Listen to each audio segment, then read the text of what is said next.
Everybody. All right, we're going to get started. So welcome everyone to this memorial for Nick Laurie.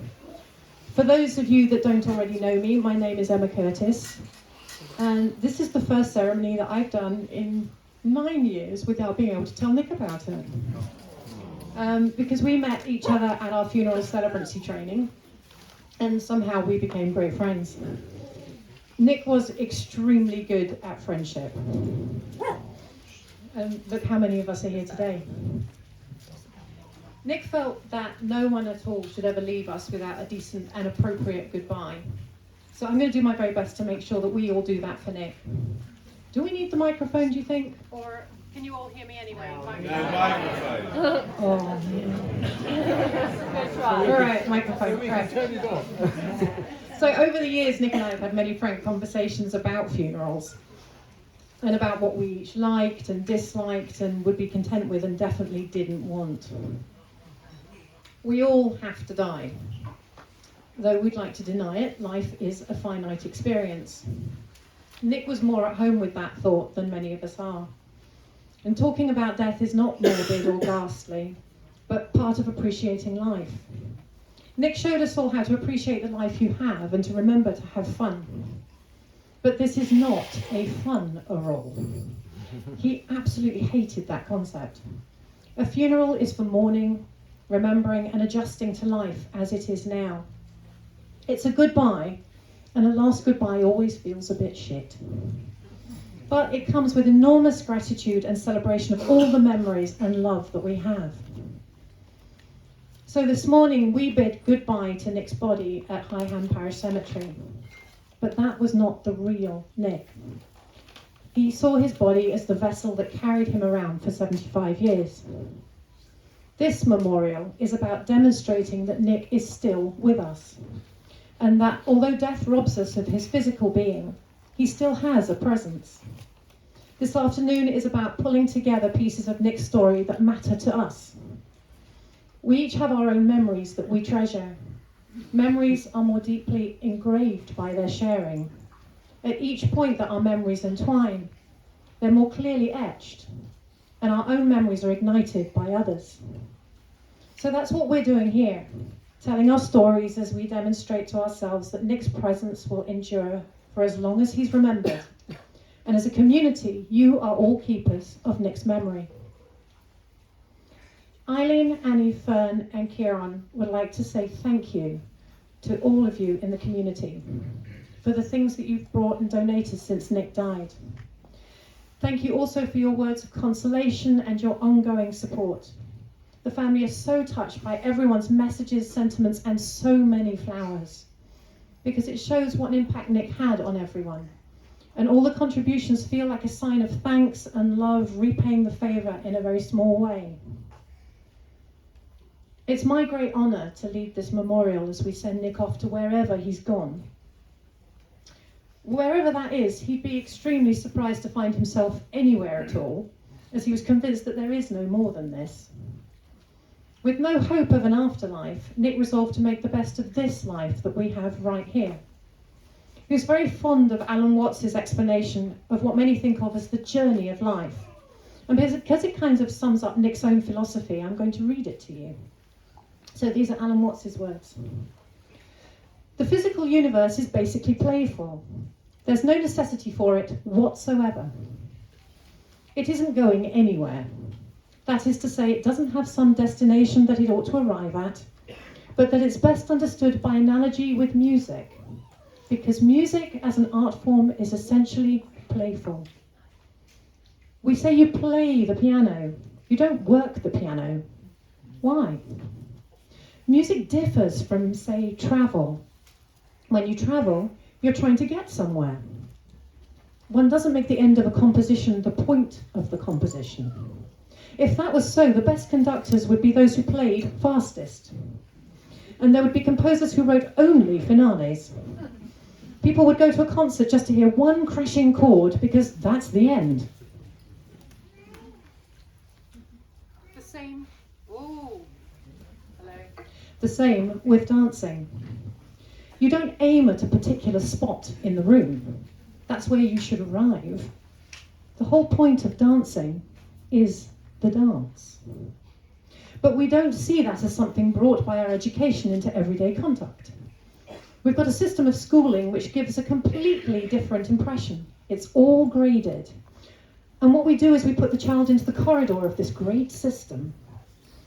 And they're going to kindergarten, that's a great thing, because when you finish kindergarten, you go into first grade. And then come out, and first grade leads you to second grade, and so on.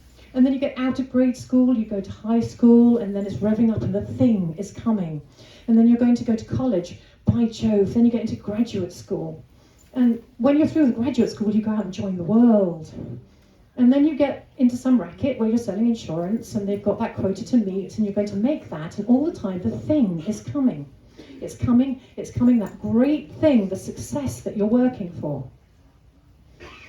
Then you wake up one day about 40 years old and you say, my God, I've arrived. And you don't feel very different from the way you've always felt. By expectation, look at the people who live to retire and put those savings away.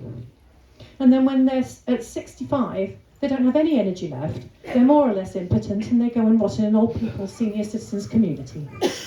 Because we've simply cheated ourselves the whole way down the line. We thought of life by analogy with a journey, with a pilgrimage, which had a serious purpose at the end. That the thing was to get to that end, success or whatever it is, or maybe heaven if you're dead. But we missed the point the whole way along. It was a musical thing, and you were supposed to sing or dance while the music was being played. And this was the basis upon which Nick based his approach to life from his 40s onwards, but we'll get to that in a bit. So thank you to Eileen, to Annie and Fern, to Sophie and Sue Laurie, and to Julian Templey, who have spoken with me as I've woven together this tribute of sorts to Nick. It's not going to be so much of a life story, but a series of stories upon which you can hang your own memories, as we take this time to celebrate Nick, a great dad, husband, uncle and cousin, and dear friend. Nick lived a big life, so there's plenty to tell. Nick was raised by 3 women, and later he lived with his family of 3 women, Eileen, Fern and Annie. Sometimes he liked to say that he preferred the 3 he lived with. Perhaps being brought up by women gave him a unique experience and way of seeing the world. But Nick's childhood was nonconformist in so many ways. He went to the French lycée from age 4, becoming fluent in French, and from that age, living in 1950s London, he was accustomed to an unusually liberal life, with the likes of Noel Coward and Marlene Dietrich, frequent guests at home, and later free entry to the Windmill Theatre, one of the great sights of London. Exempt from the Obscene Publications Act, it had naked women on stage, so long as they didn't move. And backstage he got to hang out with bands like the Stones. No wonder Nick was unfazed by celebrity.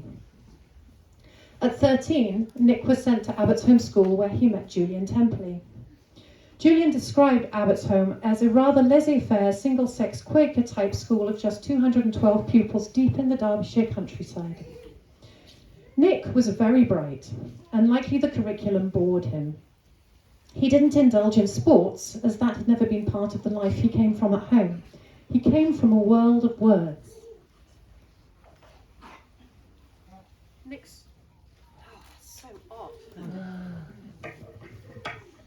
Nick's response to life at Abbotsholme was to look for ways to have fun. He turned a field into an ice rink and blew up the chemistry lab whilst playing with phosphorus. It took him a while to recover from the burns suffered in the explosion, which left him needing skin grafts. He didn't quite get expelled, though remained suspended for his last term.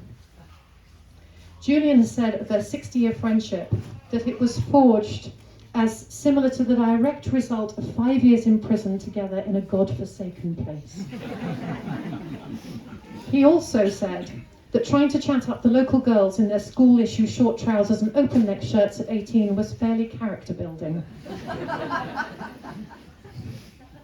When Nick was 16, his mum Joan, or Johnny as she was known, and her partner Nancy died in a plane crash on the way to the Grand National.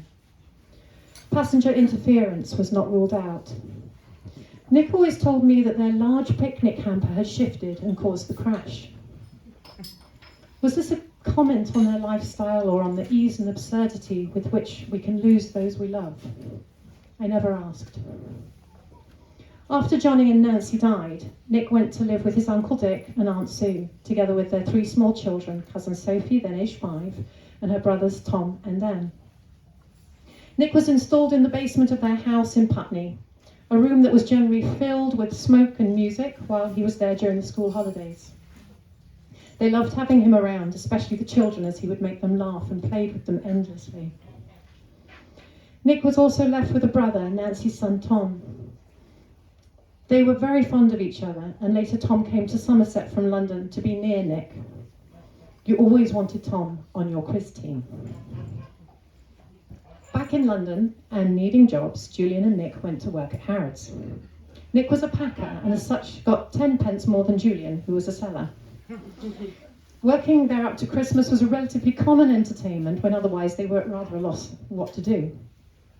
Tom Bushnell also worked at Harrods and recalls first meeting Nick when one day he was sent to find the carpet porter to help him move TVs. He found Nick asleep on top of a pile of carpets. Tom already knew Julian and the 3 of them became friends. They hitchhiked across continental Europe to Ibiza, jumping trains and thinking they were beatniks. Nick spoke French and knew his way around Paris, showing Tom the sights, including Chez Popoff's. Nick also took Tom to Woburn Abbey with him for Sunday lunch. Nick in his white jeans with drawings all over them and his scraggly beard, where the Duke of Bedford welcomed him like a son. After Harrods, Nick went to work as an assistant to a photographer. Before the plane crash, Nick had planned to go to medical school and had work experience in hospitals. As a young hospital porter, he had had to carry an amputated arm hidden in a bread bin so as not to alarm the other patients. But once he got his inheritance, he lost all need or motivation for study. On the day that he got his inheritance, he bought a car. He couldn't drive. He drove around Marble Arch a few times, then on to Heathrow to go bowling with Tom Bushnell. On the way back, he crashed into the top of a roundabout and broke the axle. End of new car. Nick also bought a flat on Holland Park Avenue, living close to Julian, Tom, and others. One day Tom came home to find Nick in full scuba gear submerged in his bath, because apparently Nick had bought the gear and decided that Tom's bath was bigger and so just let himself into his flat. While working in London, Julian and Nick decided to travel together overland to India. On the way, they were stranded on a mountain top in Turkey. Turkey at the time did not have a great reputation for the treatment of foreigners or for its own people. But Nick would always treat people as people rather than what you hear that they are. And people are all individuals, and kindness is reciprocated. So the village treated them most hospitably with a generous feast. They finally arrived in Goa, which at the time was virtually unhippied, and simply considered a place to acclimatise to India. They went their separate ways. Julian to the south to explore Madras and then Delhi, and Nick went his own way, who knows where. But perhaps Julian can tell us. He would like to talk to us about his friendship with Nick. Julian.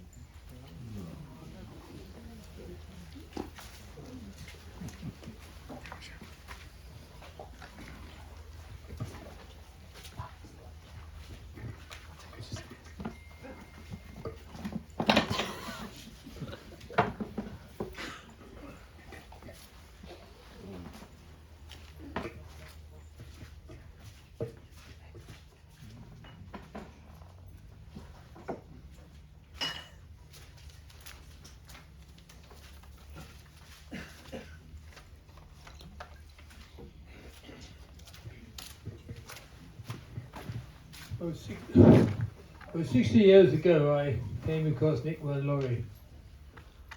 At the time, he was called Nick Seiler, but Werner Laurie was his mother's name.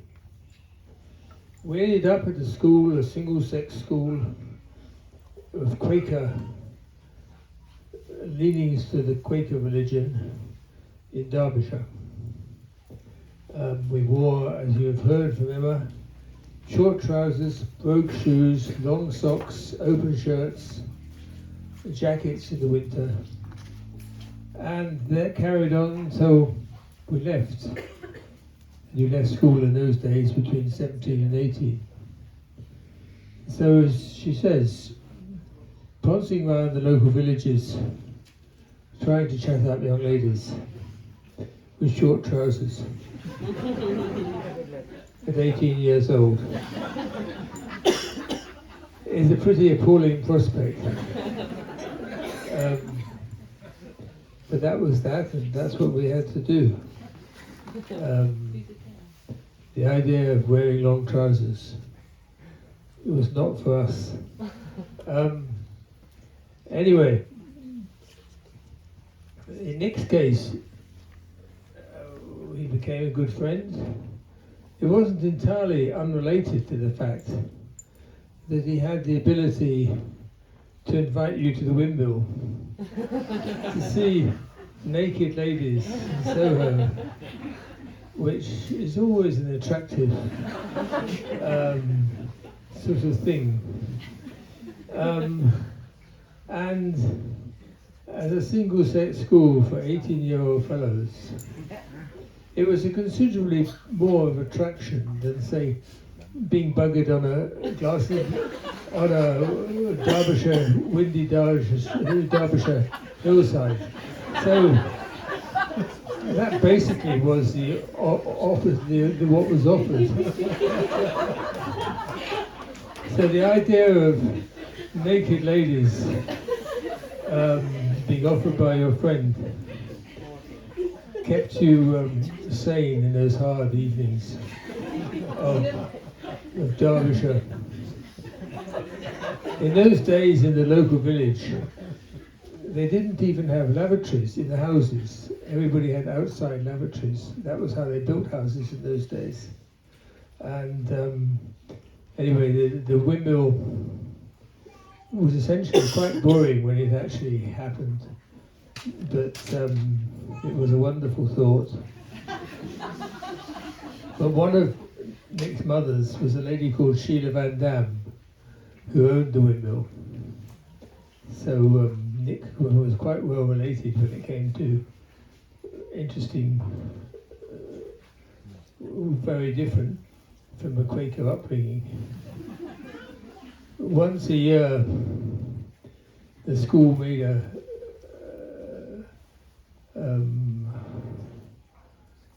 what do you call it when you go with a religious outing, going to a pilgrimage up the hill to where the founder of the school was buried beneath a great statue of a naked fellow, a John Blake naked fellow, his arms outstretched, start bollock naked. Anyway, that was apparently all approved of in those days.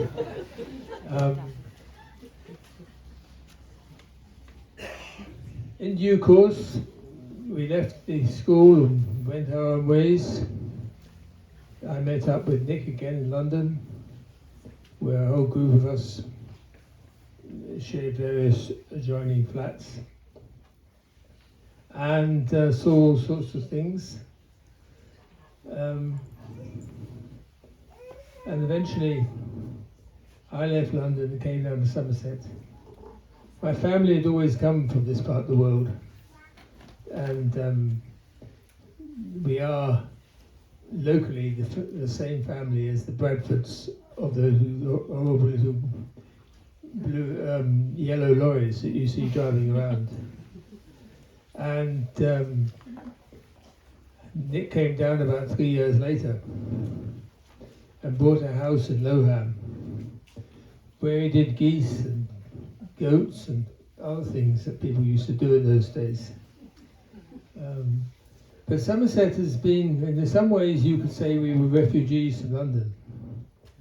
But Somerset has forgiven of our sins, embraced what we're up to, and it meant that Nick died as a respected member of the society, and he achieved that not on making changes, but on his terms. All of your presence here today is to some degree proving that point.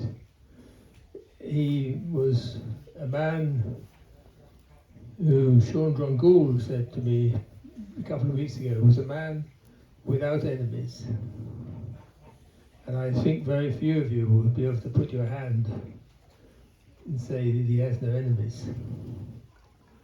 I wouldn't like to make the same claim myself.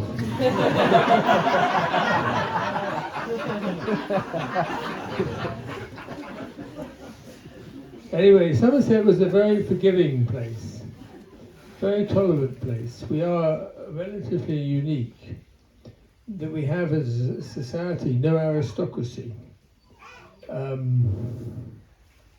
which is very unusual. Go to Dorset, 4 families rule a joint. Go down to Devon, it's much the same. But Somerset, it is different. We have a huge chapel basis to us, to the society. Anyway, we owe a lot to the tolerance of Somerset, that we both found ourselves a niche in different ways within society, whatever society might be. But Nick, I think, benefited hugely. And over the years, we've all done things which are not possibly to be proud of. But as long as it's not damage to property in shops, I think Somerset will forgive you anything. And for that, I'm very grateful to you all. And so thank you for that. But Nick has undoubtedly made a success of his life in Somerset. And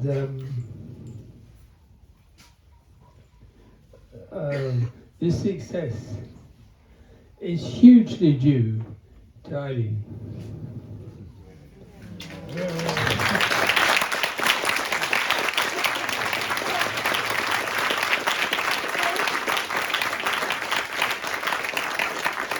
Eileen arrived on the scene about 50 years ago.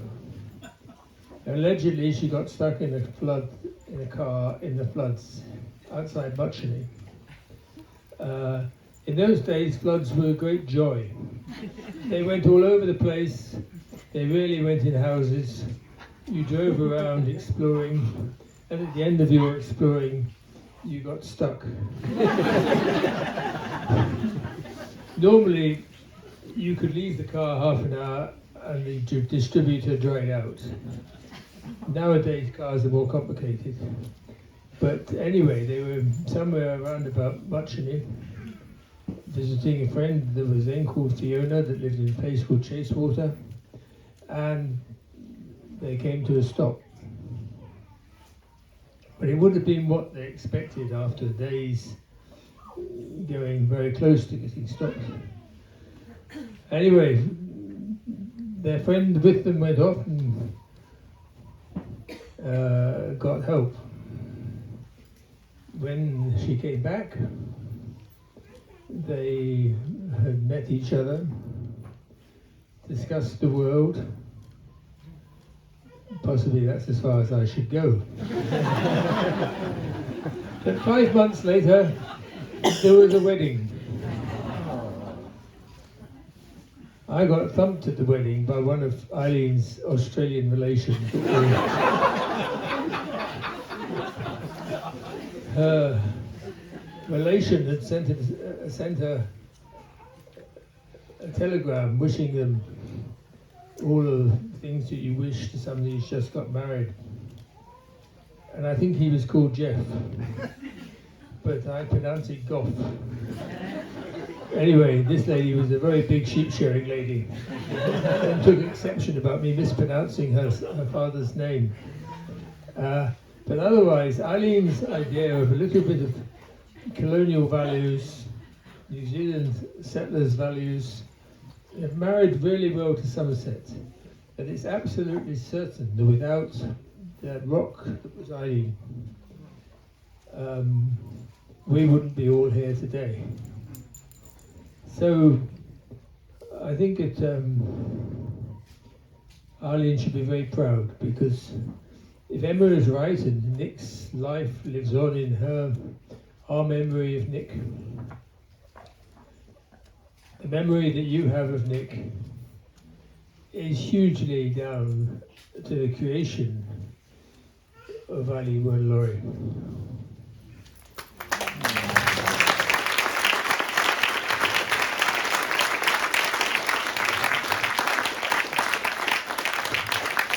I don't think really I can better that. That we are here to celebrate your achievement, Ali. We're just sorry that it has to happen. That you should be proud of what you've done. Thank you. Thank you, Julian.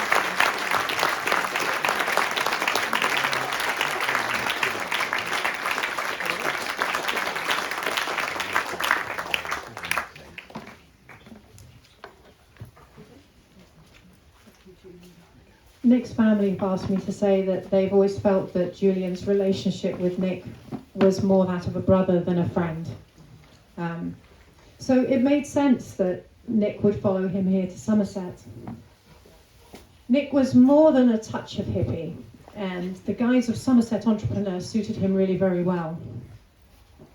After he and Eileen got talking in the Somerset flood, they got married, and on their wedding day 5 months later, only having spent a handful of weekends together, Eileen thought, "What have I done? I don't really know you, and you've got all these weird, slightly hippie friends from London." She hid under a table in the marquee on her wedding day to give herself a chance to think. Nick found her, and he sat down with her and was so comforting. He told her, "We've got our whole lives to get to know each other." Nick was so smart to surround himself with practical people. Eileen has been a very good foil for Nick. She has a great no-nonsense to her, and their different approaches to life complement each other. They've gone on to make a very good couple. At Lowham together they farmed goats, milked them by hand, and made cheese, which was sold at Harrods and Fortnum and Mason's. Nick later farmed geese, which was a sensible enterprise, but the geese went sterile. When the Lowham farm went pear-shaped, they moved to Allah. Going back for a moment to Nick's marriage to Eileen, this is perhaps a good time to share some of Nick's own words from the wedding ceremonies that he performed about wedding rings and marriage. He loved to tell me about this part of his wedding ceremony. I know that Nick has married a few of you here today, and I hope that hearing these words again today is a beautiful reminder. My wife lost her wedding ring in our second year of marriage. That was just a whisker under 50 years ago, and we're still together. A ring is only a symbol, a reminder. What really counts in any contract, and marriage most certainly is a contract, is the value of your word. Why your word? Your word is the power that you have to create. Our words are the gift that distinguishes us from the rest of animal kind. Through the word, you express your creative power. It is through the word that you manifest everything. What you dream, what you feel, your intentions, and what you really are, all start with your word. Word. The word is not just a sound or written symbol. The word is a force. It is the power you have to express and communicate, to think, and thereby to create the events in your life. Your word is the most powerful tool you have as a human. It is the tool of magic. But like a sword with two edges, your word can create the most beautiful dream, or your word can damage everything around you. One edge is the misuse of the word, while the other edge is the impeccability of the word, which can create beauty, love, and heaven on earth. Depending upon how it is used, the word can set you free, or it can enslave you even more than you know. All the magic you possess is based on your word. Your word is pure magic. And these words came from lived experience. Life with Nick in those early years was chaotic. He'd used alcohol and other substances from his late teens. He was addicted and had been unable to stop, however many times he swore that he would. On the 15th of March 1996, after 26 years of abnormal drinking, Nick went to a treatment centre and knew the day he went there that he was going to stop. And he did stop. Ian McNabb remembers Nick from those times and has some tales to tell.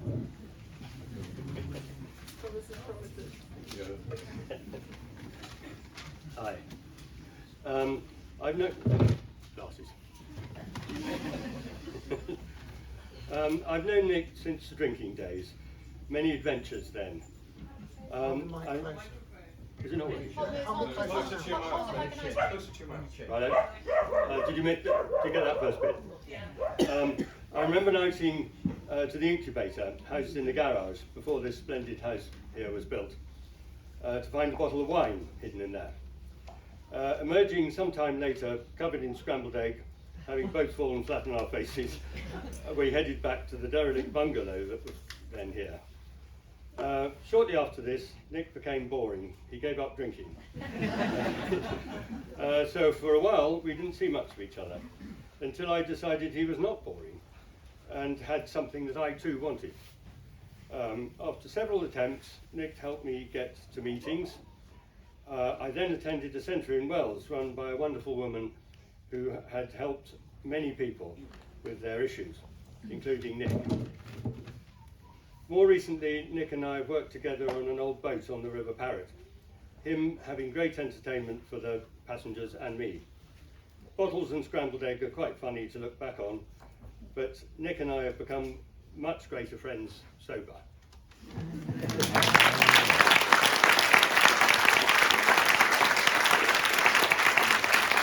Thank you. Nick earned his second chance and he kept working on it. He was very open and vocal about sobriety, and he was far more celebratory of his sobriety anniversaries than his birthdays. He remained part of the programme, not only for himself, but to be there for others. He was there even when he didn't want to be.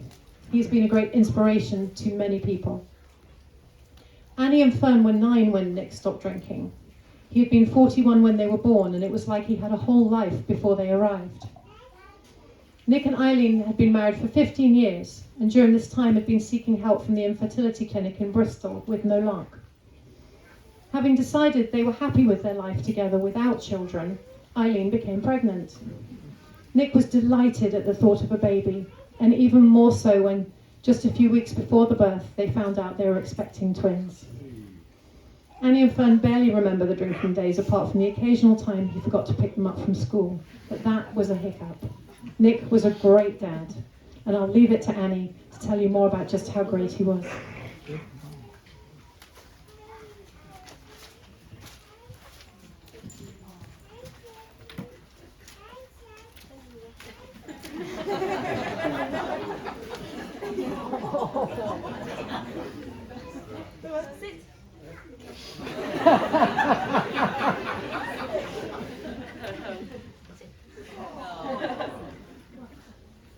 Hello. Hi. Dad, you were a great dad to us. You picked us up from school, made us dinner, helped us with our homework, made us sports and told us stories. The big friendly giant, you were a friend to our friends and to everyone you met. You took the time to get to know people and make them feel welcome and safe. You taught us not to take life too seriously and always put fun first. Growing up, you take us and our friends on trailer rides, like we did today back from the cemetery, bouncing in the back, shouting swerve, swerve. You gave us your old cars to learn to drive and do donuts in the field, and you let us throw parties even after the fire brigade had turned up. You would take us to gigs in Yeovil every Friday night on your way to AA and put up with a people carrier full of drunk teenagers later on the way home. You were very open about drinking, drugs, picking mushrooms in the forest, and so we never felt the need to rebel. And of course, you made such a beautiful lady on the side of us at Glastonbury. You encouraged and celebrated our individual interests, even if they were just for fun, and supported every fad and phase. You surprised Fern with a silver jewellery workshop, encouraged her with scuba diving, jousting, and lion taming. When I took a short-lived interest in photography, you bought me a camera. When I told you off for not teaching us French growing up, you got me French lessons, and we were chatting French for an hour after each one. When I formed a short-lived band, you bought me a PA system. And when I said I wanted to live in a van in the south of France, I came home to a 1986 Renault Traffic that you bought in a lay-by for £500. It wasn't quite the home on wheels I pictured, but you helped me turn it into something special. And later you helped me to buy and renovate my first flat in Bristol, helping me to plumb my toilet after I'd been out clubbing till 4 a.m. We could always come to you if we had an idea of something we wanted to do or try but weren't quite ready to take the leap. No problem was too big or too small. You just knew how everything worked. And if you didn't, you could always ask Alexa. I'm not sure we inherited the Mensa gene, but we have learnt so much from you. You never put any pressure on us to do or not to do anything. You gave us freedom, and I like to think we would know how you would answer any question we have ahead. Might as well try it, might as well buy it, can't take it with you. We will always know how proud you are of us, and that you're still supporting us whatever happens next. Thank you, Dad. We love you.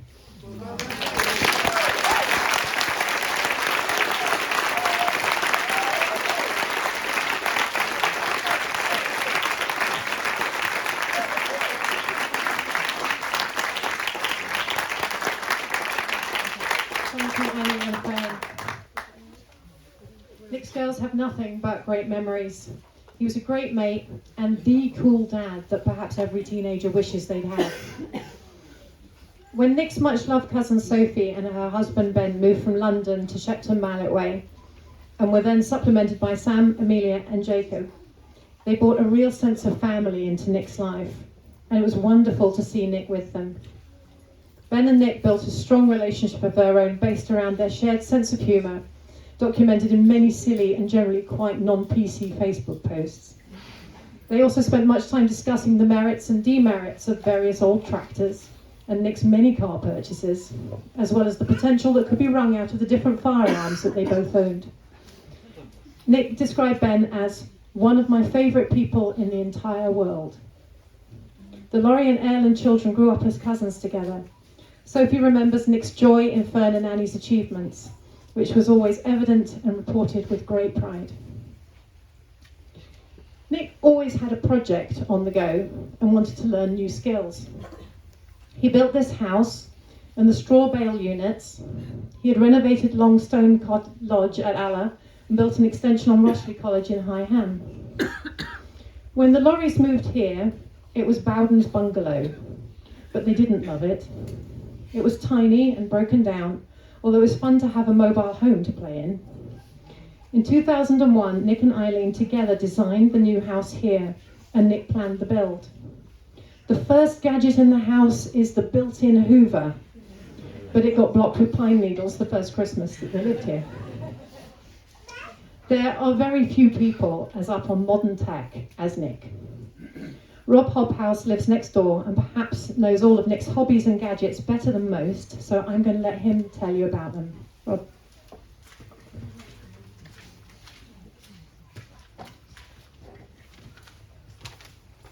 So we moved here 18 years ago, as it turns out, the last quarter of Nick's life. And we hardly knew Nick and Eileen at all. We'd met them a few times, and it took us not very long to realise that we'd found the best neighbours in the whole world.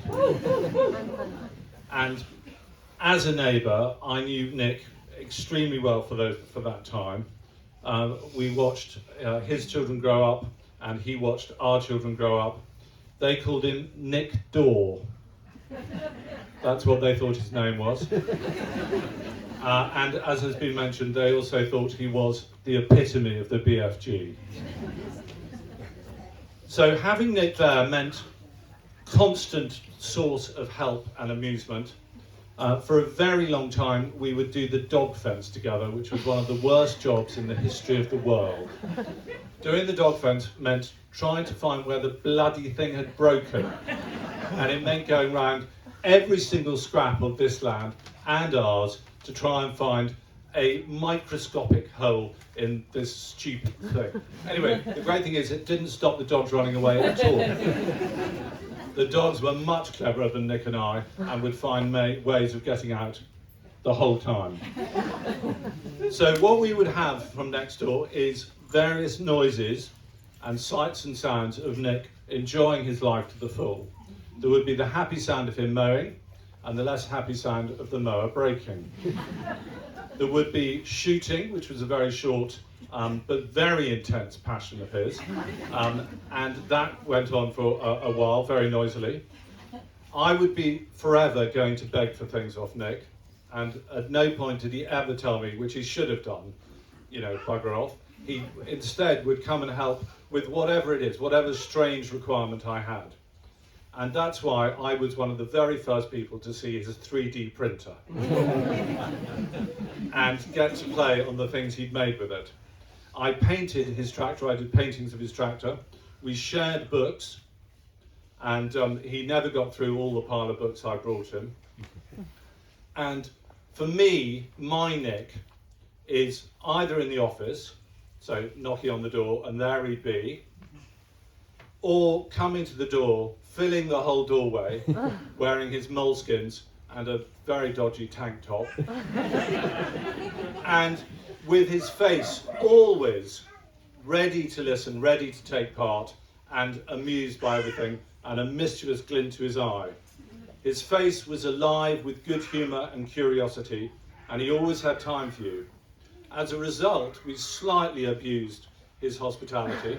His recent purchases for the menagerie included 2 peacock eggs off the internet, which he incubated, and then my wife, and who knows why, bought him 5 turkey eggs off the internet. And so, unfortunately, they've been locked away. But the 5 turkeys do need homes for Christmas. So I've got rid of 1 so far. So if you are wanting a turkey, there are 4 more to go. And what happened, slightly paraphrasing a dreadful Australian soap opera, is from good neighbours, the best neighbours in the world, Nick and Eileen, he became a dear, dear friend. And we miss him, as I'm sure all of you do, absolutely to the bottom of our hearts. Yeah.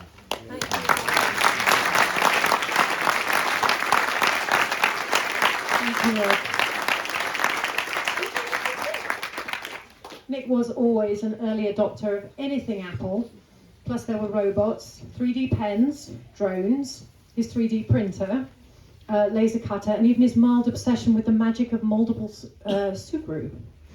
Annie still has a scar on her arm from when Nick tried to fly a drone into a bouncy castle, because he just had to. Nick was always really good with pets, the dogs, cats, horses, fish, and all of the girls' furry friends.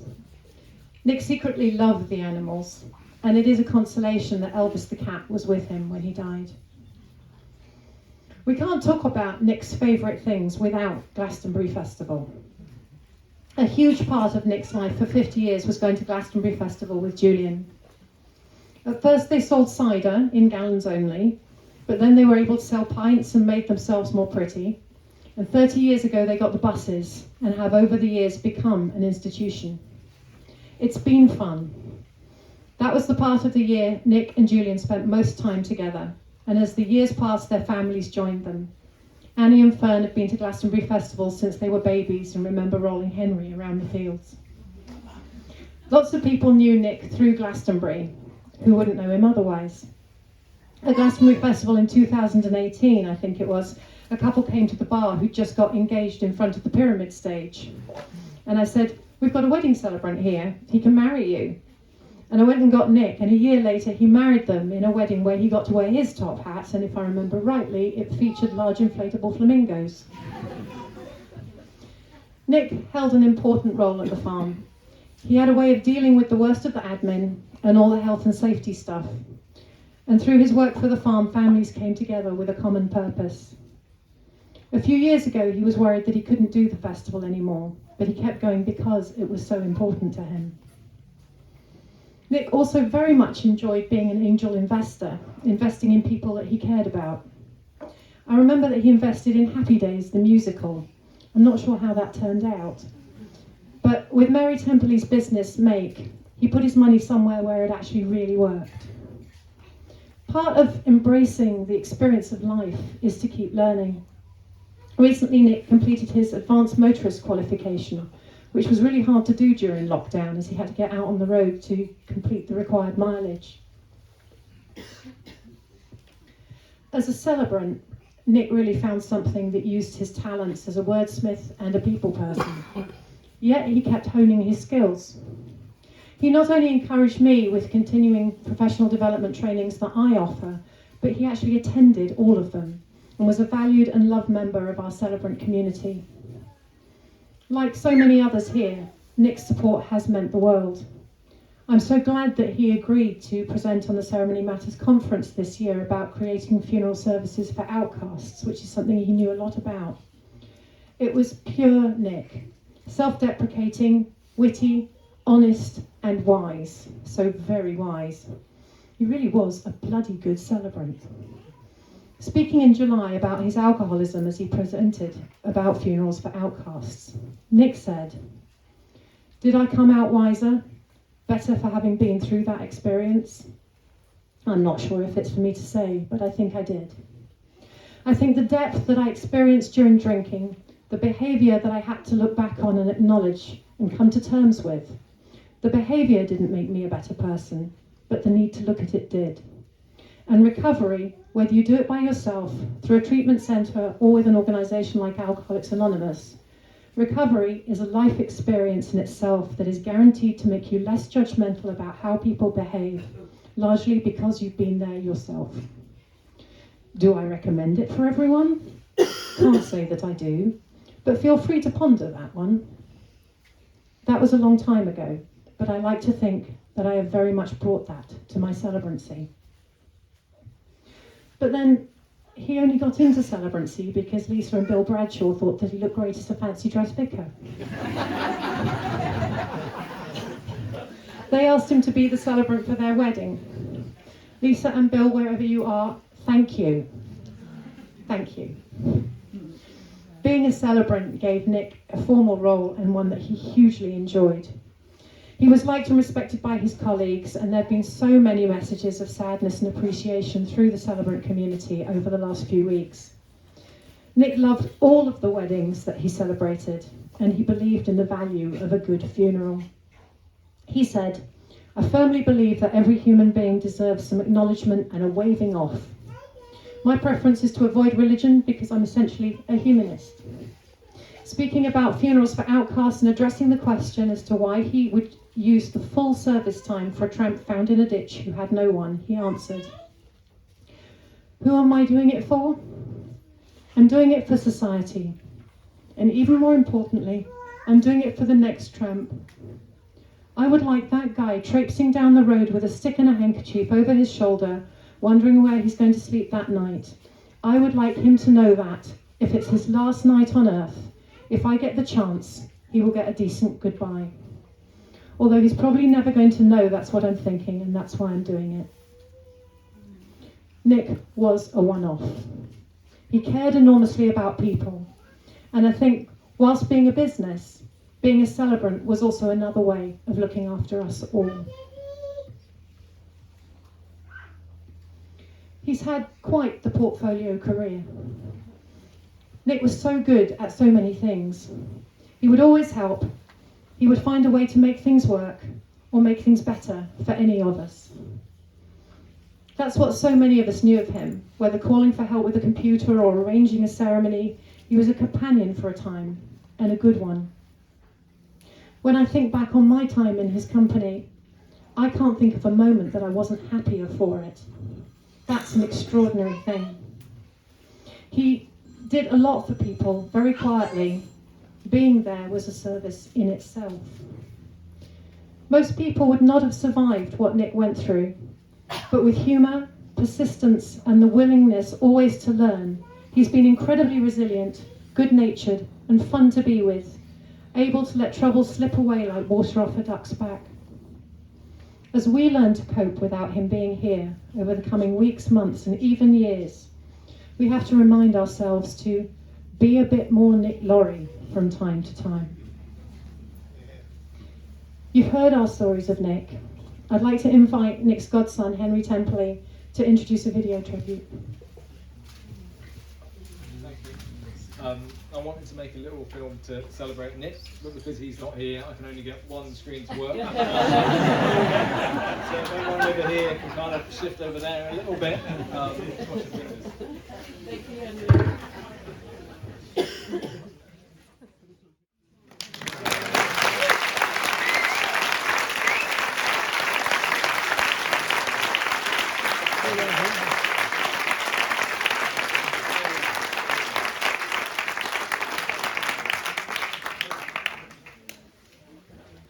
Thanks so much, Henry.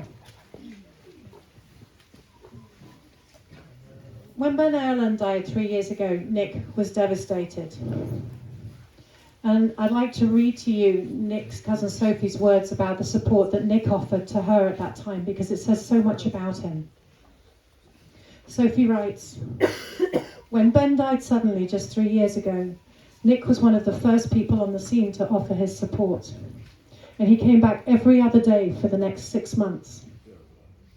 He guided us through the next days, weeks and years with wisdom, calm and love, helping us navigate the blur of that time and advising in all things practical, but most importantly, folding me in his big hugs and helping me and our children move forwards with our lives. When my father, his uncle, died also suddenly in 2020, Nick assumed even more substantially the figurehead of the Laurie family for us. I'm not sure where I would be now without him and Eileen. I've been dreading the day that I would have to say goodbye to Nick. He was open with his health issues, and I was at Bowden's just 3 days before he died, where he was discussing the various interventions that he was being offered by the medical profession, most of which he was rejecting. Nick led the ceremonies for Ben and his uncle, my father, filling sad and painful occasions with strength, warmth, and love.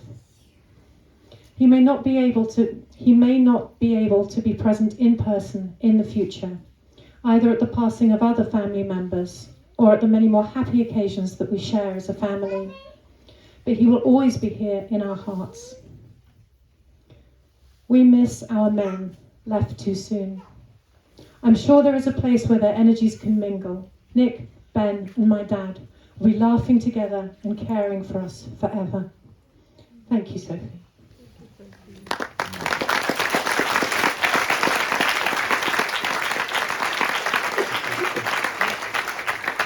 Despite Nick's own beliefs, we can hope that he's out there somewhere, in some way, flying high, whizzing about, laughing.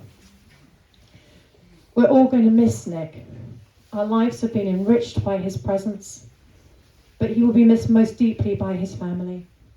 Our hearts go out to Eileen, Fern, Annie, Kieran, and also to Sophie, Amelia, Sam, and Jacob, and his surrogate Templey family.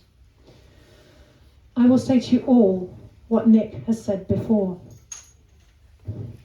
When all our ceremonies are done, don't stop visiting Nick's family. And when you meet them in the street or over a cuppa in the kitchen, and you ask the awfully British, "How are you?" don't settle for fine or okay as the equally British response, but be willing to talk about the Nick you knew, the Nick you remember. We bring Nick back to life, albeit in a small way, every time we share our memories of him with each other, and there is no other answer to death but for those of us who are left behind to live, and to live vigorously and beautifully, and to be willing to bring the dead back into our lives at every opportunity. It is not morbid, it is an honouring, and if ever there was someone who deserved to be honoured, it is Nick Laurie. With Nick gone, we will find our way forward with him held in our hearts. In his memory, let us choose to live the life that we have. Let us sing and dance while the music is playing. Let us savour the experience, even the tough bits, as part of life, playfully and generously, keeping our hearts open to the good stuff in life. I hope that he would approve of this day of acknowledgement, appreciation and waving off. And I hope that we have filled this occasion with that strength, warmth and love that was a hallmark of Nick's being. You're probably now all ready for a drink or another cuppa. But before we do that, a few words of thanks to Nick. And if you would all please stand for a moment if you feel able to.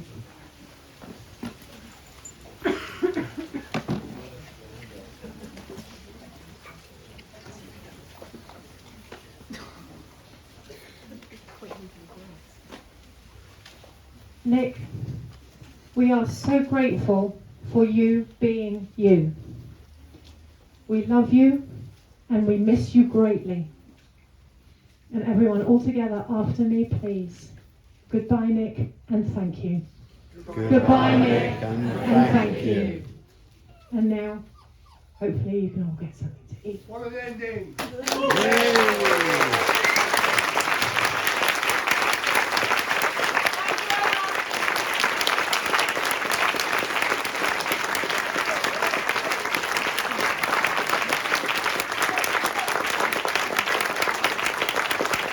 So that's it. You can all have a seat.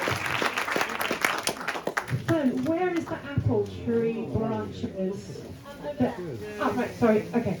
So there are over here. There are a couple of branches from an apple tree that fell a couple of days before Nick died. So as the afternoon goes on, there's a basket with pens and message tags and bits of string. If you would please all write a memory of Nick on one of the little message tags and attach it to the tree. These are for Eileen, Fern and Annie to keep, so please keep it legible and possibly decent.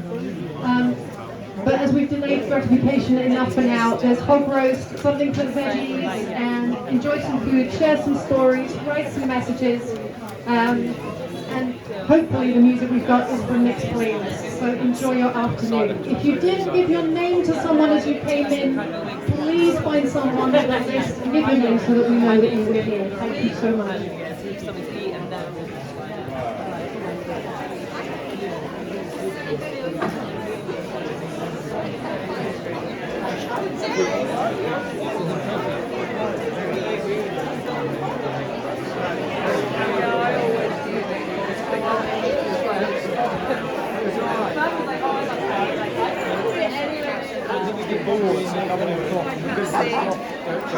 can't see the edge of the board. So when I first saw them, I was like, whoa!